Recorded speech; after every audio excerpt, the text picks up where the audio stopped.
Rabiul Chowdhury.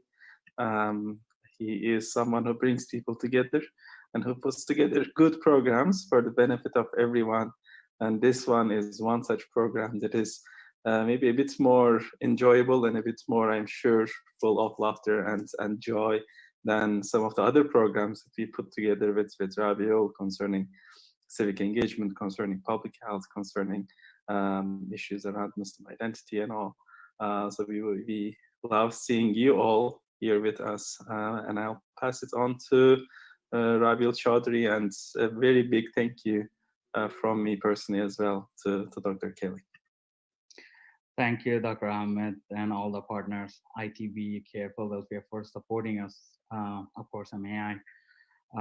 Hi, my name is Rabiul, and I'm definitely not a comedian. I'm just the unhappy warm-up act before you can listen to the real deal. Well, I'm actually a patient of Mr. Kelly and possibly a friend. Before my shoulder surgery, I was told laughter is the best medicine. But afterwards, I found out it was really those Percocets. But here to prove me wrong once again is the funniest and most skillful surgeon I ever met in my life, Dr. John D. Kelly. Oh my God, how do I follow that? Oh my goodness. Well, Rabiul is the world's smartest man.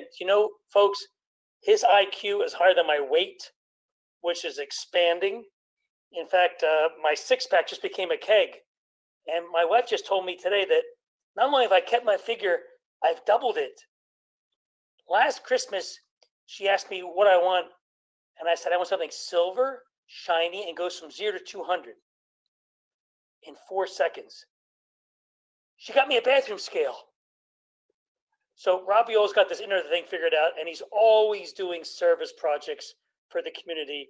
And he has become a sort of a hero of mine because he's always doing things to serve others and using those wonderful technology skills, which I never have, never will have. I was a double major, Robbie, in college. I took up space and time.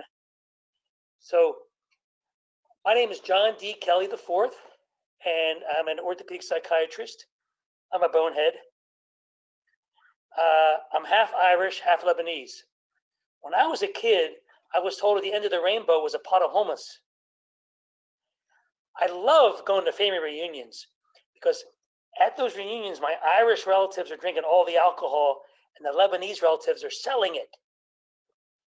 So we're here tonight to talk about COVID. And if I can make one family happier, then I've done my job. The COVID thing is disrupted our lives. Many changes have befallen us. Social distancing, I feel like I got the cooties. The masks, I feel like the Lone Ranger. I wash my hands every 30 seconds. I got no fingerprints left. And most important of all, no hugs. And the COVID crisis has gotten our economy down. Things are so bad, I can't even get a reverse mortgage from Tom Selleck. I mean, that's how bad they are. And the patient visits are down. Do you know, Robbie, how many x-rays I had to touch up this week to convince people they needed surgery? Just kidding. And the hospital income is way down. I went to a hospital COVID response luncheon last week. They served split fee soup. Get it? Split fee soup. I get it better, folks. And businesses are doing their best to stay open. The other day, I went to a discount chiropractor. It was self-service. Self-service. So about the COVID, the one thing that's really killing me is the social distancing. I really do miss my huggy wuggies for my friends. I miss hugging patients. Now it's like, I'm glad you're doing well, sir. See you in 6 weeks. Initially, back in March, when this thing really was in full force, I was reduced to televisits. Now, they're fine for follow-ups, but how can you really examine a patient through a screen? I mean, come on.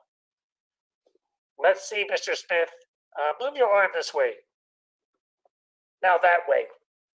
Now let's pretend I'm going to press right here. Would that hurt? Let's pretend. In the words of Joe Biden, come on, man. But we do what we have to do. Now, I have tried social distancing from my refrigerator, and that hasn't worked either. And I'm tired of the masks, tired of walking around feeling like the Lone Ranger. When I see patients, I can't hear them because they talk like this.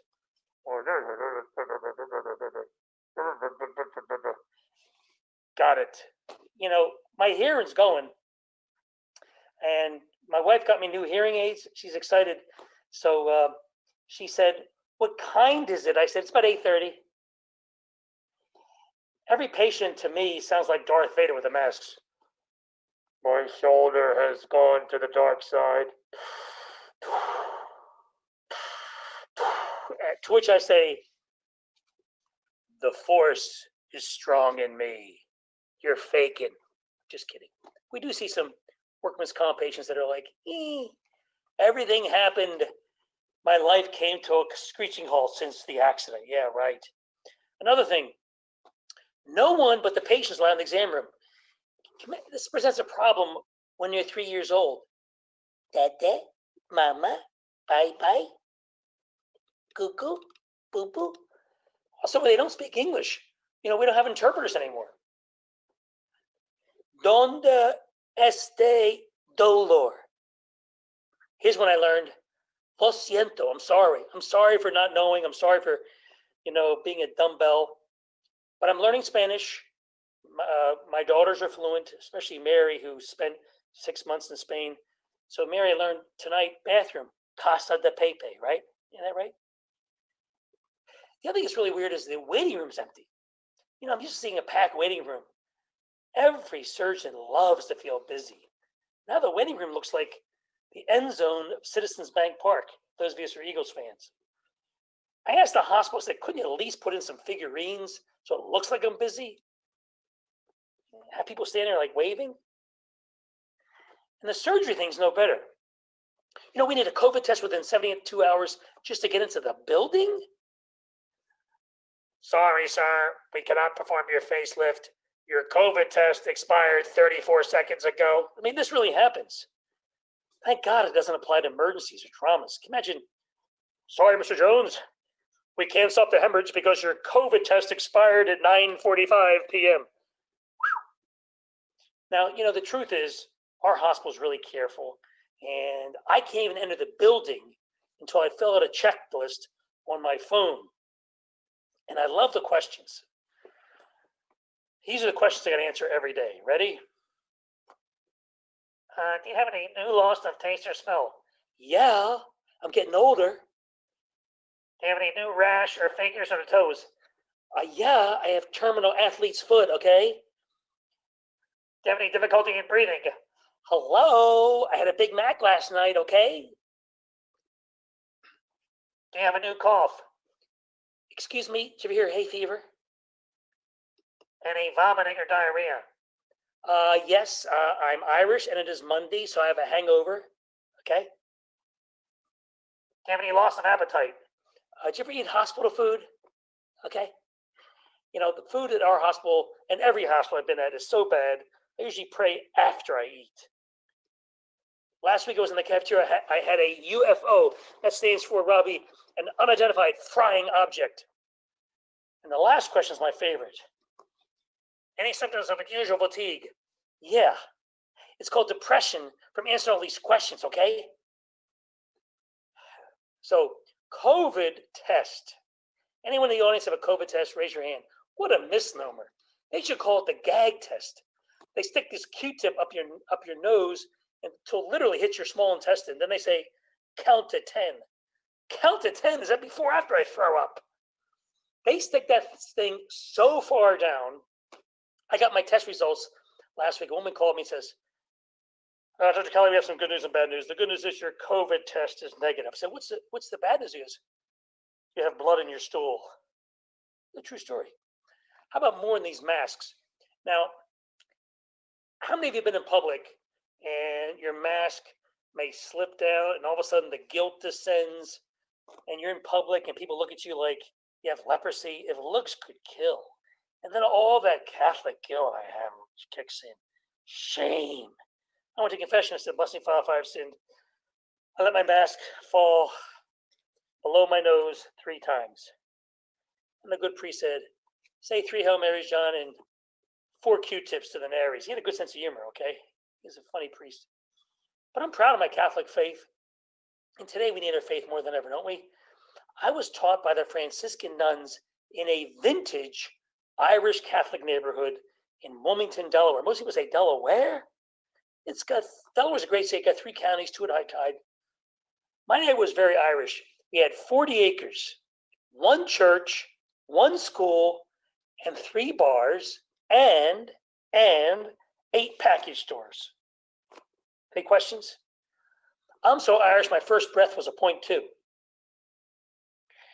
And we had a wonderful Catholic school run by the Franciscan nuns. My first grade teacher was Sister Bride Maria. She was an Irish immigrant who received formal training from Sister Rocky Marciano. This is pre-Vatican II. Thank God the nuns are a little more enlightened now. Sister Bride Maria was about 4'11". She possessed a killer left hook. And talkative as I was the frequent beneficiary of her skills. Thank God the Catholic Church has come a long way in departing from this shame-based education I grew up with. Back then, if you were talkative like I was, you were considered a bad kid. I couldn't help myself. That's how God made me. I used to talk so much that in the summertime, my tongue would get sunburned. One day, I really did blow it, though. During lunch recess, Sister Bride Maria caught me and a few others playing football in the church. I'll never forget the look on her face. She came and said, "All right, young men, back to the classroom, stand at the front." I felt like I was going to the firing squad. She had all of us parade back to the classes, true story. Stand before our 60 classmates. That's right, 60 classmates, 1 4'11" nun commanded 60 children. And one by one, she had us lean over and administered the punishment. 24 blows to the tuchus with a dust brush. I've seen therapists just to get over this memory. Well, I never forget, it was like yesterday. I'm standing at the front of the classroom, and she starts to the left. And my dad was a Marine Corps, just tough guy. And he instilled my brother and me that only sissies cry, right? So all these kids are getting hit in the tuchus and they're crying. I'm like, come on, man. Well, it was my turn. And did you ever have so much pain where you had to cry? I couldn't believe it. It was like, she said, lean over. And I was like, I think she was trying to give me extra credit. The truth is, I couldn't sit down for a week. And needless to say, I never played football in the church again. I'm dead serious about corporal punishment. Sister Bride's idea of time out back then was time you're out, cold. She used to place my finger in the electric socket and say I was grounded. Hey, don't laugh. She was current, come on. To make matters worse, we actually had a dean of discipline, Sister Mike Tyson. If you really misbehaved, you were sent to a Sister Tyson console. One day a classmate acted out, Mike's on the call. It was Dennis, remember Mike Dennis Augustini? He was immediately dispatched to the dean of discipline's office. This is a true story. I got the rosary beads in my pocket. He returned a short time later, walking into the room with a yardstick broken over his head, as if Sister Tyson meant to say, let this be a message to the others. So I spent a lot of money with therapists trying to heal those memories. They used to call it JUG, justice under God. I call it pain. And confession was rough too. Again, it was shame-based. Thank God the church has come a long way. And I'm proud of my Catholic faith. Remember confessing my sins like it was yesterday. Last thing I said, I stole a piece of candy from Billy Murphy. The priest said, you did what? What? I said, Father, it was penny candy, okay? I was so guilt-ridden. Last month I did jury duty. I spent the whole week convincing other jurors that I did it. I'm the guy you want. And you remember back then, Mike, we used to go to bulk confession. The entire class would go during Lent, and we all had the same sins. I remember one year, 7 kids in a row told the same sins. Blessed Father, I sinned. I threw rocks at the truck, kicked the garbage can, threw peanuts off the roof. Next kid, Blessed Father, I sinned. I threw rocks at the truck, kicked the garbage can, threw peanuts off the roof. This continued till finally a young boy came in and said, Blessed Father, I have sinned. I threw rocks at the truck, kicked the garbage can. To which the priest replied, didn't you throw peanuts off the roof? The young man replied, I'm Peanut. But the Catholic education worked. I am disciplined. and it's made me become a better husband, better father. In fact, it worked so well. My neighbor was Shecky Pruzak, a really nice Jewish kid. He was incorrigible, though. His mother said, Shecky, I'm sending you to Catholic school.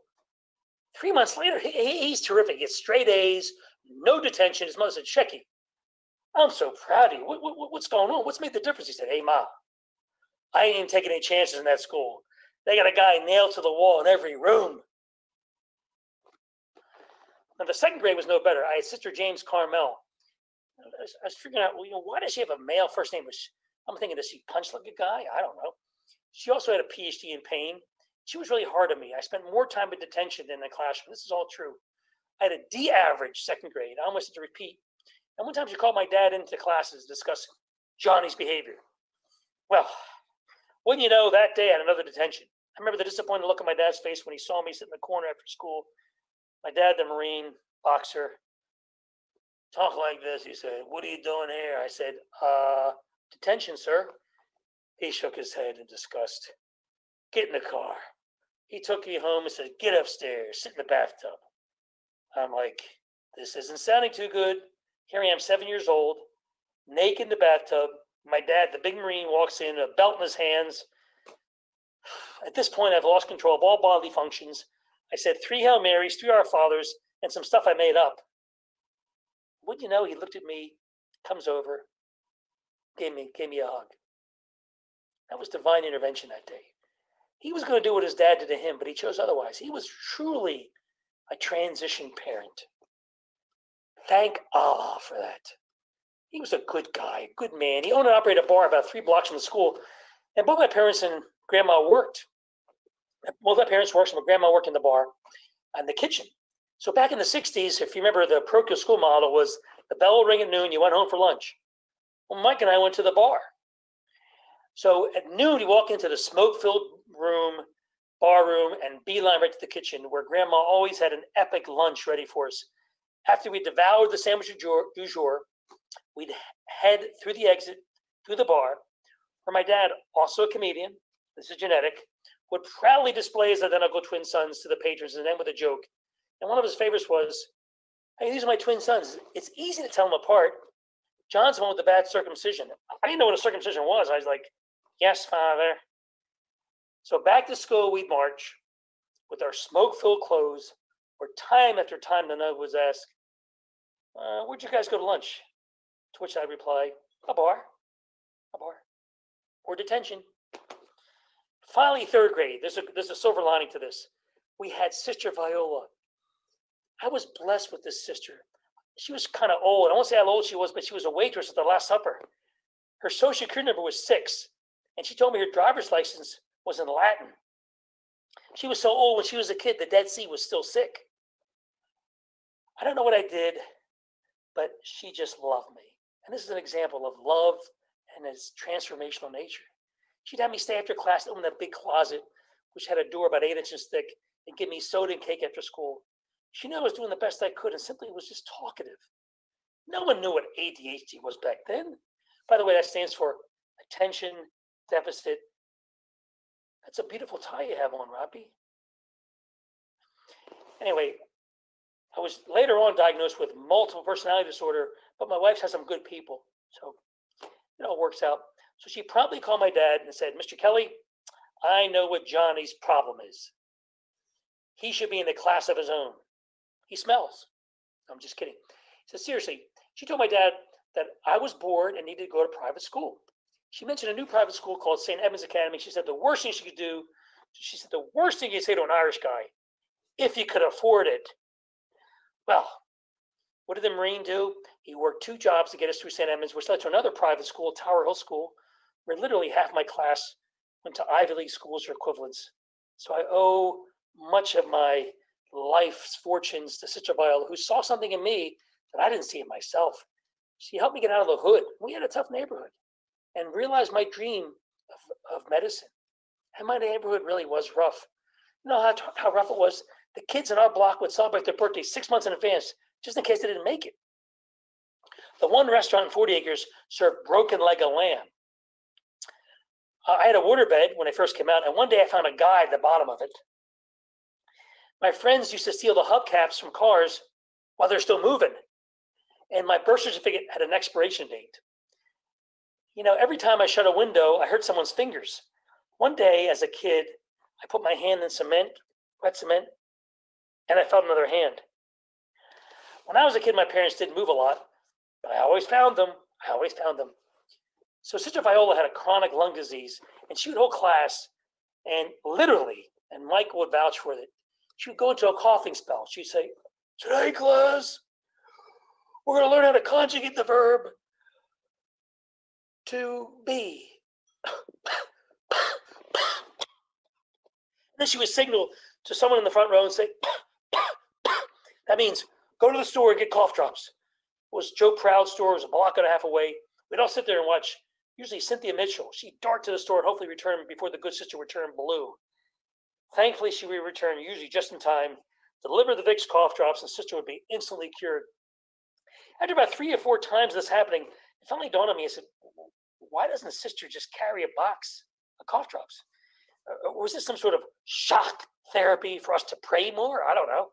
Anyway, Sister Viola was a wonderful, loving presence in my life, and she wanted to be with the Lord about 30 years ago, and she's still looking after me because I need a sister.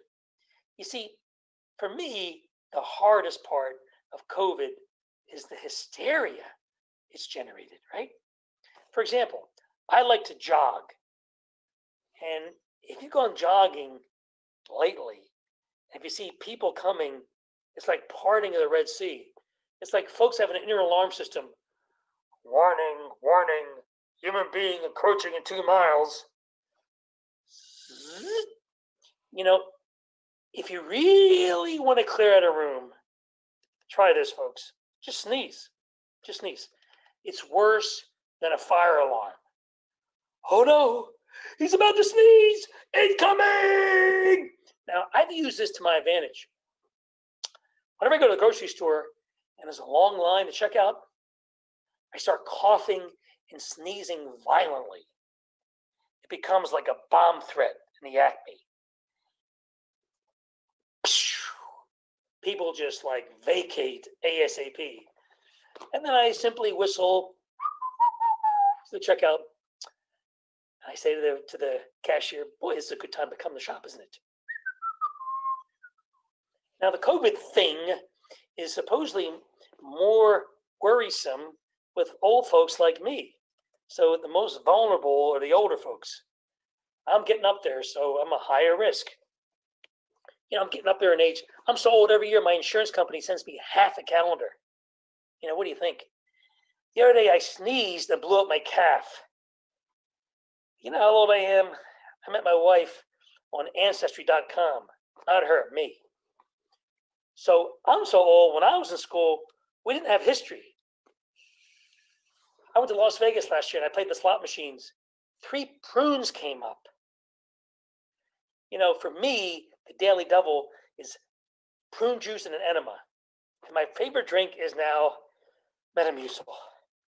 I'm taking so many vitamins, I need sunglasses to pee. And my driving skills, they're getting a little rusty.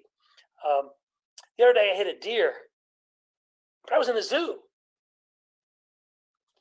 But you know, COVID has brought some blessings.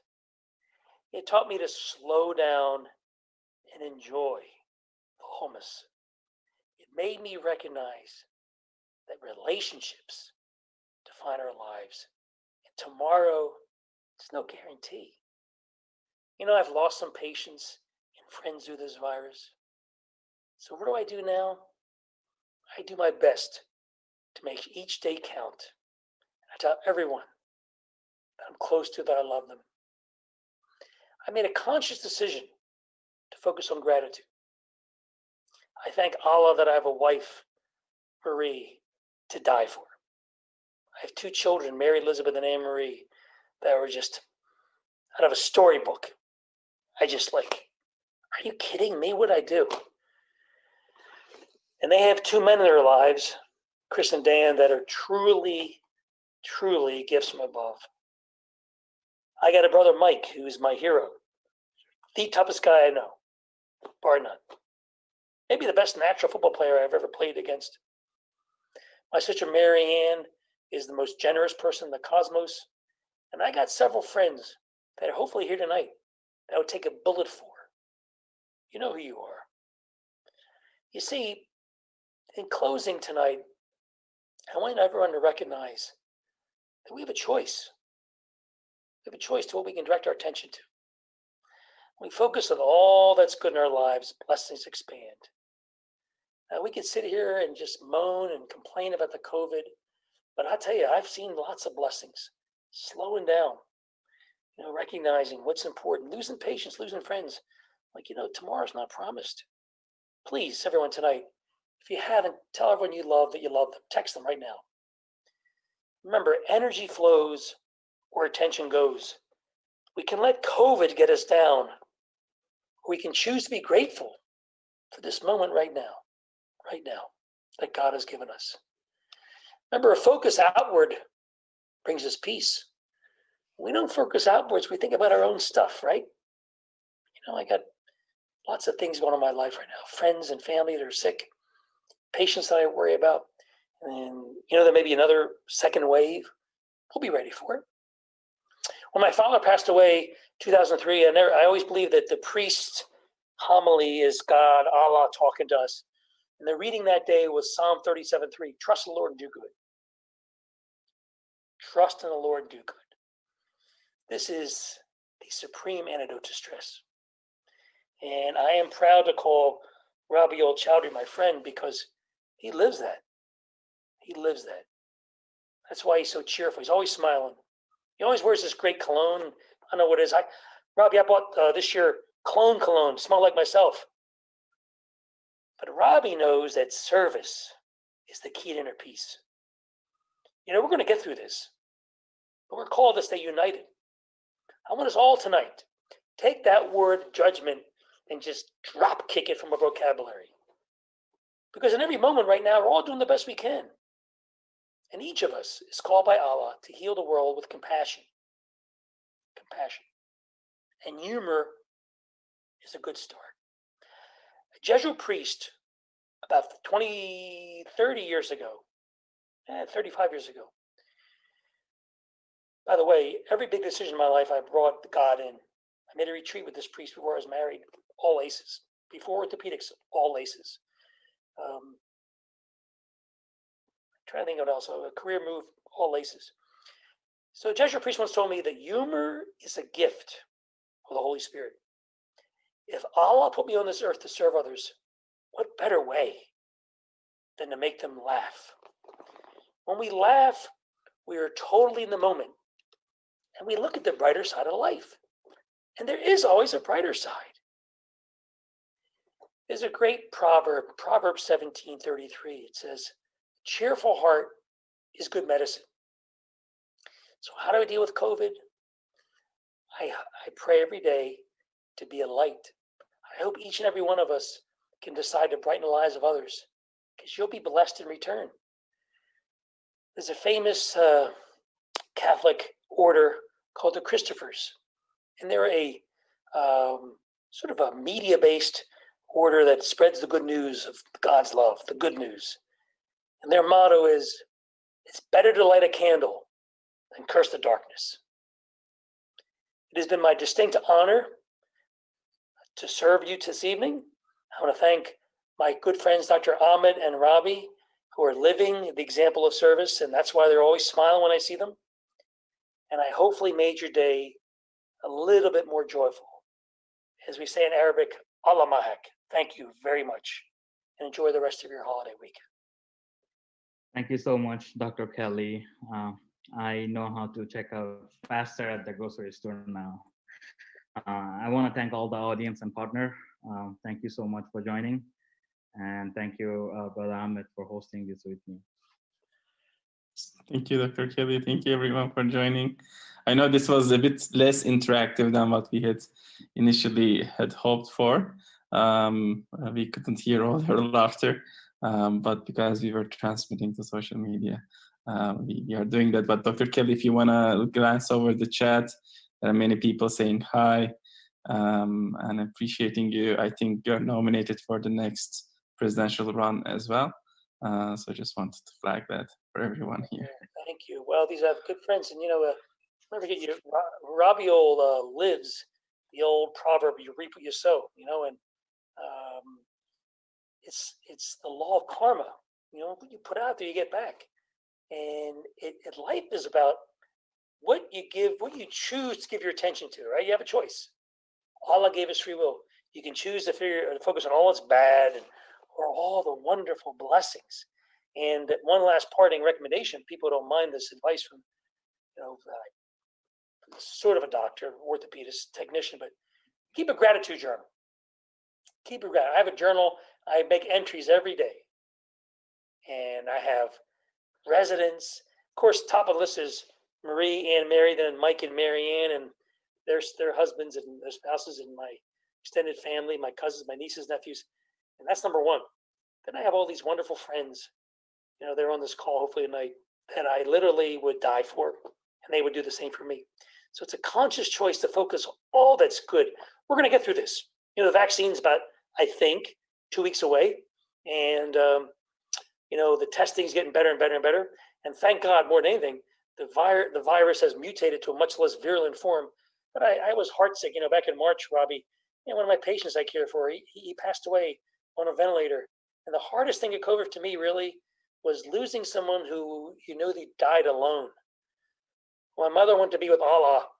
I had my arm around her, and I can just only imagine the anguish of people who've lost loved ones to COVID when they knew they were alone.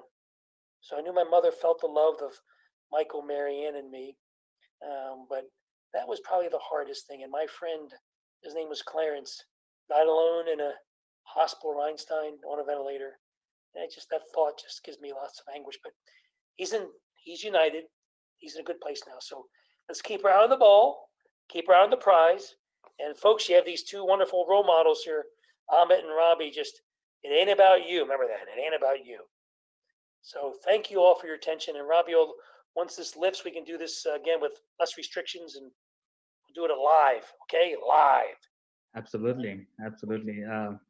Like you said, vaccines is a few weeks away, and I hope we will be getting in line to get this vaccine so we can be done with this pandemic as soon as we can. Wow. Well, anyway, God is good all the time. All the time God is good. So we got this. He's got your back. Allah has always got your back. So thank you again, Rabiul and Ahmet. Keep doing Allah's work. You guys are, again, you're walking the talk. You're walking the talk. All right, everyone, have a great evening. Thank you, everyone. Bye. Thank you. Thank you so much, everyone. Have a great evening.